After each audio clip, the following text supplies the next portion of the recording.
Good morning, friends. Hope you're really well. Hope things are lining up for you. Hope that you're feeling all the feelings that are available for you to feel so that you can know what it is that you truly uh, want and long for. That you're tapping into the emotional side, listening to your body. The body is there's so much to learn from the somatic healing side of things, working with somebody that can help you to stay in your feelings rather than your intellect, so we can get to what's really going on, because the intellect is very ego focused, and it it it, it, it attempts to distract us from dealing with the shadow wounds that will ultimately liberate us. But we want to develop all aspects of our being and follow our heart, and we are where we are. If we can make peace with that, there's a great amount of harmony that can show up when we're not at odds with the contract we've been given. If you can kind of let go of this idea that you're supposed to be like other people and really get to know the specifics of the guidance system that's working on your behalf. Like, there's a lot of support, whether you had a grandmother die or there's helpers. The Earth Mother ultimately is the greatest friend that one can have, but it takes some journeys, some relationships, or some adventures that cultivate that type of relating. It's a psychedelic thing to have the Earth Mother guide you and communicate with you, and it's an amazing experience. But until that happens, if that hasn't happened, or you haven't been able to receive that type of affection or love yourself enough to be able to have that kind of bond, or maybe it's a lack of aloneness, remaining distracted. I know this is confronting, but it's ultimately really rewarding, and the dialogue that we run isn't natural. There's a program that is running all of us, and no one is free of this. And it's a real thing to come to terms with, and there is a way to reset your being, heal your nervous system, and align your intention in a way that you can be less impacted by this programming. And so a lot of us are doing that by waking up to the inverted nature of the deception that is being run, through the media. But ultimately, that can become a distraction as well. And so we really wanted to get to know our longing, and in this way we'll have more of that consciousness around the feelings that might happen when we're on our way out of this dream. Just like getting to that heart space where we truly would speak the things that we just don't know have the courage to say until we may be on our way out. And even then, some people don't know how to convey their feelings, so I want for you and everyone to be able to make use of your time by expanding your experience, because time is based on how you perceive it. Time is measured by intensity. And so if you have the capacity to have a much more intense experience, then you can expand time and live a really long life, and really have the opportunity to contemplate and let go of and release and be in the flow of things. And the lucid dreaming side will open up, and you'll be able to do things you didn't know were possible, and then you'll stop being so easily distracted, or so heavily invested in distraction, I should say. So I promise the dreaming, everyone, if you scratch the surface of anyone, any being, there at the bottom is a mysterious and magical shamanic creature capable of the most incredible things. And you ultimately are here in this vision, this dream, in order to become aware that you're dreaming, so that you can become a conscious dreamer, and then eventually traverse into other layers of the onion and discover the other projected phantom layers. Because this is a phantom world, and it's upheld by your mind. If you were to heal your mind and stop thinking and start having pure feeling move through you, then this world would go away, and you would start to move into the energetic, non-physical discoveries that shamans make. You can still use this dream as your base reality, and you can still be present here and feel incredible love and feel the support, of the mother, of your ancestors, of the people around you that you have an honest expression and experience with. But yeah, that boundaries are a key stage to this stuff. Is like we want to get really we want to claim our time here and stop giving it away. So if you are listening to your body, it will tell you what to do and what not to do. Now obviously there's going to be times where you feel, I don't want to do this, but it's based on a fear that you would really benefit from facing, and if you go and face it, then you'll feel better. So it can be confusing, and it's hard to determine or differentiate the different types of fears and what they represent. But this is your life, and if you have the capacity to really stand for what it is that your rites of passage, and like claim the rest of your days, and let go of the fact that you didn't maybe know how to do that in the past, and incredible things can happen for you. You can reset your reality, basically. You are not a victim of the fact your parents raised you in the way they did. You are a being that has infinite potential to become not only aware, but also to learn how to make use of your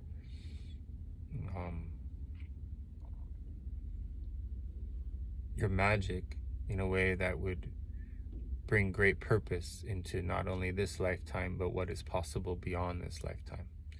Toltecs seek power in the afterlife, and so they don't take very much from this world. They are seeking more of a longevity with their awareness, and so that's why they are the way they are. They review their life in a very specific way called the recapitulation, so that they can reclaim the energy that they left behind, that they can use to then intend for a alternative form of dying, a way in which one is liberated from the recycling process at the moment of death by lighting up all of their energy all at once. That is a level of mastery that is achievable through acquiescing to the signs and omens and guidance system that is being offered to us all the time.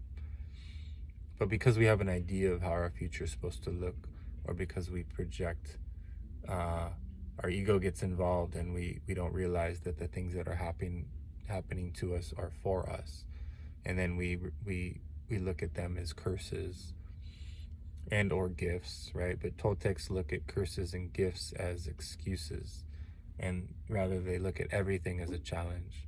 So if you're really gifted in a certain direction, that doesn't mean that that you don't have ways to cultivate that.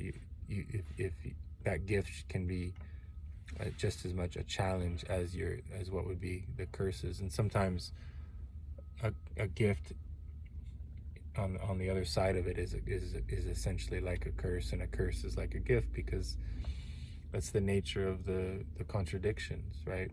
Everything matters, every little thing, every feeling, and yet none of it matters at all, because it's all gonna just disappear as if it was never here.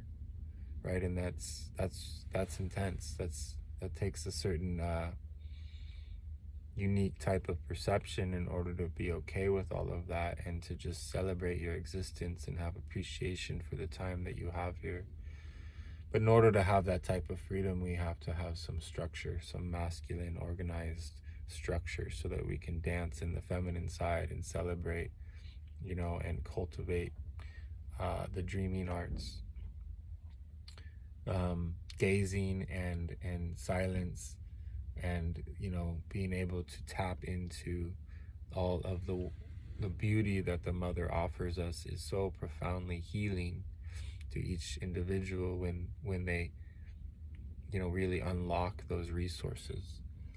And the shamanic energy passes, the movements are designed to tap resources that most people simply don't know about. And so it's this full-on secret that, even though I tell a lot of people about, there's a reason, they avoid it, because it's there's a force and a pressure here to make sure that we kind of stay put and that we don't discover these secrets.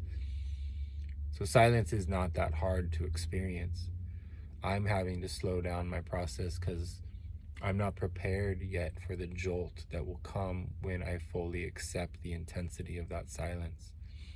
And so there's a natural resistance to moving your perception into those deeper places. But when you fall in love with it, it's incredible. There's so much love that comes, through, and being able to receive love it means that you're in a place in which you love.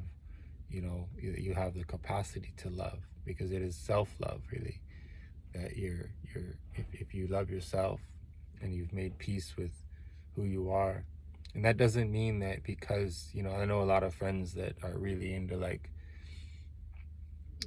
the physical body, and so they can't live with the fact that they would ever not be, that they would be aging, that they would not always look or be as strong as they are, and they're really attached.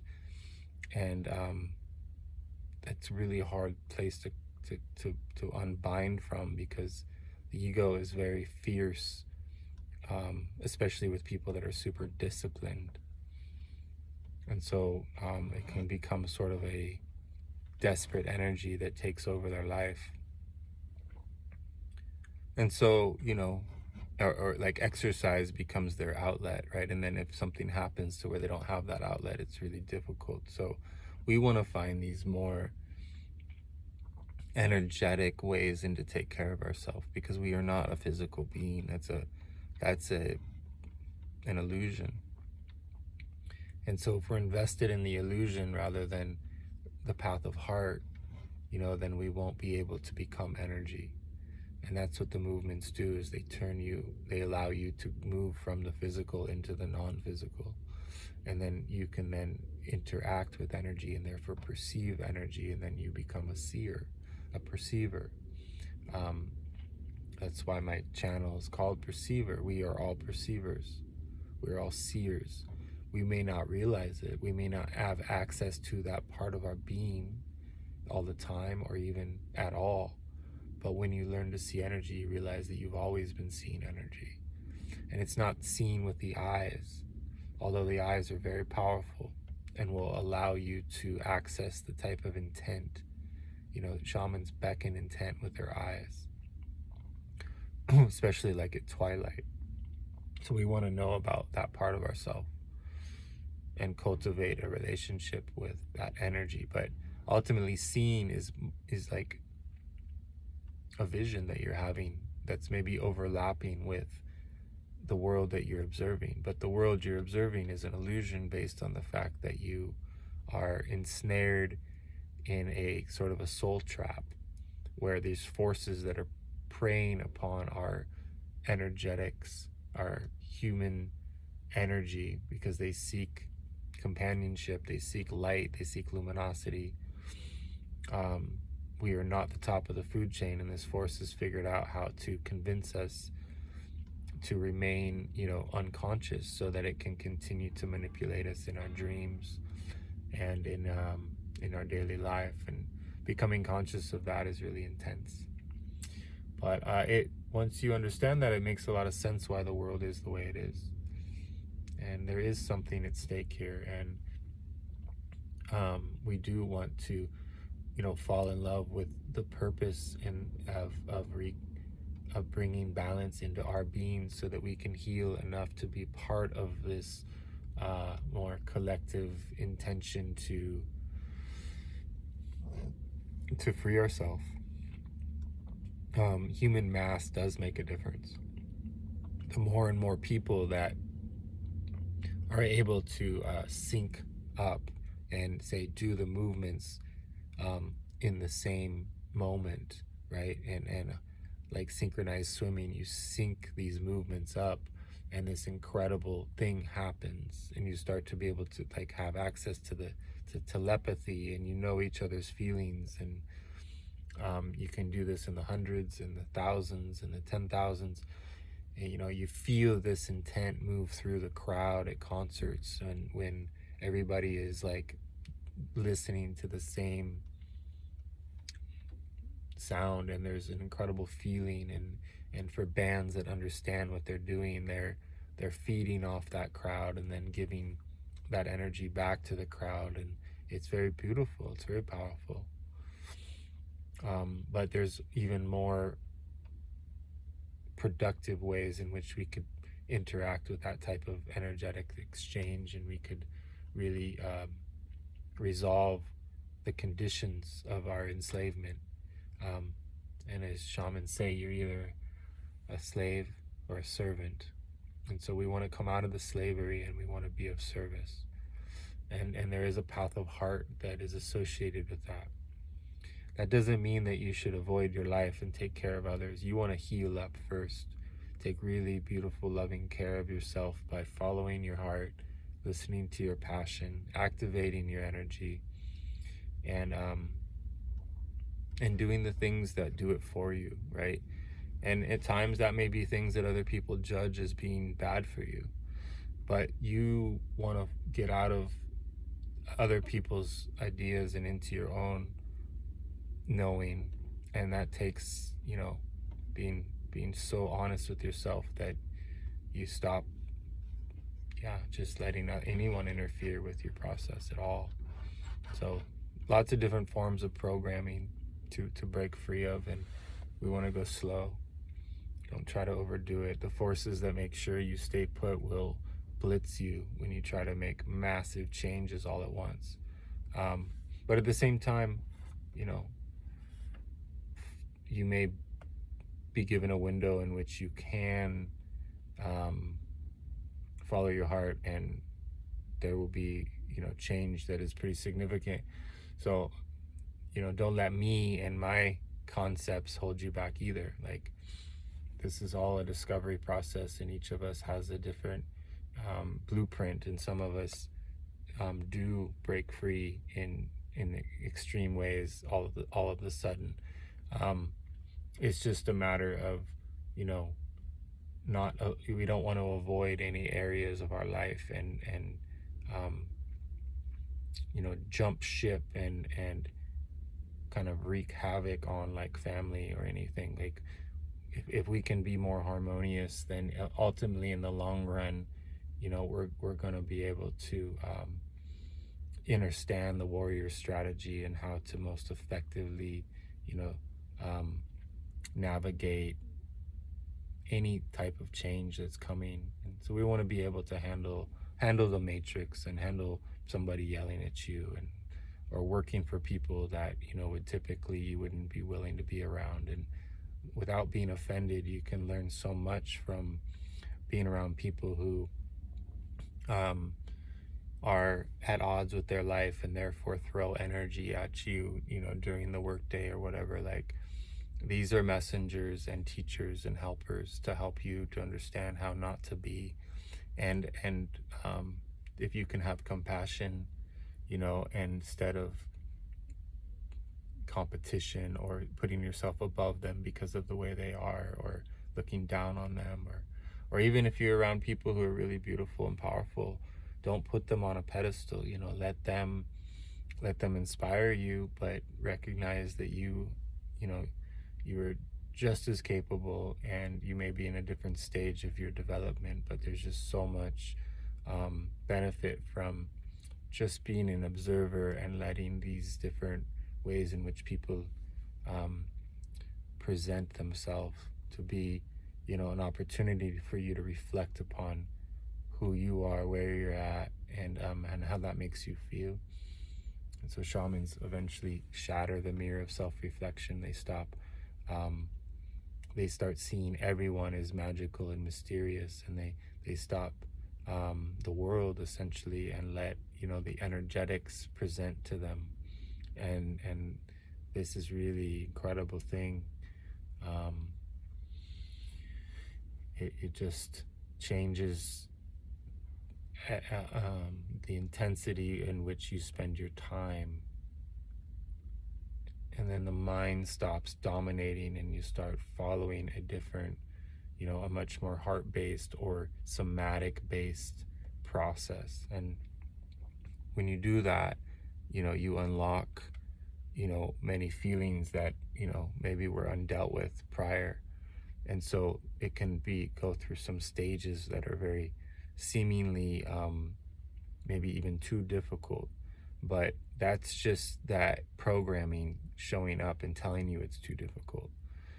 um, it's just the way it's designed. It needs you to stay in place so that it can tap your energy. And this is why shamans learn to not fall asleep at night. They learn to stay in that in-between place and do dreaming without going all the way out, because the programming is able to get to us that much more when we're in that deeper unconsciousness. And so there's some tricks to that, and it's really fun to get into, and everybody can do it. People say, well, I don't dream, or this and that, and it's not true. Everyone's dreaming. It's just whether or not you remember it, and that has to do with a lot of factors. You may be going so deep that you're just not meant to remember it. But learning to catch yourself as you start to drift off, learning to hang out in that that place where all these feelings are present, but you're also observing something starting to pull you into a dream. And if you can slow that all down and hang out, then you're naturally going to become conscious of all the potential that dreamers have unlocked. And there's these beings that have done this before you, right? So you don't have to forge a new neural pathway. You can stand on the shoulders of these giants and have access to a time in which life was set up, in which one could really be a pioneer of perception. And shamans of ancient Mexico saturated the movements with silence. They saturated their lives with intent, and they foresaw things that would be coming. And so they offer us these movements. They offer us the recapitulation. They offer us the gates of dreaming as a means to become conscious and aware and alive and in love with our existence. And the more and more of us that do this, the more of an effect it will have on like opening the door for other people to feel this calling. And so take really good care of yourself, so that if and when you see somebody who is aware, and they inquire about you, that you are clear on your intuition, so kind of what it is that they're ready to hear, and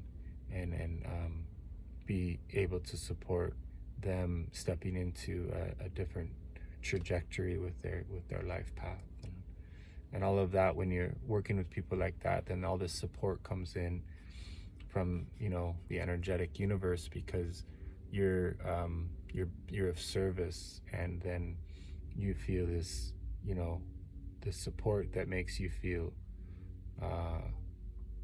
the capacity to move deeper and deeper into trust, and it just, everything starts to align more and more. So affection, gratitude, direction, you know, again, being able to organize your life so that you can have a lot of freedom. That's the masculine holding the structure so that the feminine part of you can truly tap into your power. And women are really, really powerful, and they rule the energetic side, the dreaming world. Men are very inadequate compared to women when it comes to the capacity to do very particular types of letting go in the dream realm. But men have a very important role in that side of things, and we balance each other perfectly. So it was designed this way. And as we learn to, use our masculine and our feminine and admit to the parts of us that are undeveloped, and we're willing to work toward developing those, incredible, potential is discovered within oneself. And it's just understand that the work you're doing now, the rewards are really incredible, and your future self is informing you, and that's what your intuition is. So being able to let go of what you think you're supposed to want, and truly get honest about what it is that you actually desire, is how you tap into your power. But rather than be reckless going after that, and you want to learn about energy management. Shamans save energy, they reclaim energy, they are very much in a relationship with energy. And so that's why they take so very little from this world. It's a means to save that energy for the afterlife. And that's not everyone's calling, but when you become aware of the other side, or the other layers that exist, you realize, wow, there's so much more to this world. And if I were to take care of myself in this unique energetic way, then I might be able to have access to something that is calling me, and it's very magical, it's very real. We are magical creatures, and that sounds corny or silly to people, but once you understand how powerful just that discovery is, discovering the abstract side of your being and unlocking the mystery, so much purpose is presented, and challenges are brought forward to give you an opportunity to know how powerful you are by facing those challenges rather than running from them. It's okay if you've been running, it's okay if you still are, but know that you have the capacity to turn and face the things that you've been running from, and that your ego is revealing them all the time. And we get caught in these riddles, but they're not that complex. The complexity is just in place to keep us from the simplicity. And the simplicity is that through silence we can get to know the way things work, and it's just all revealed.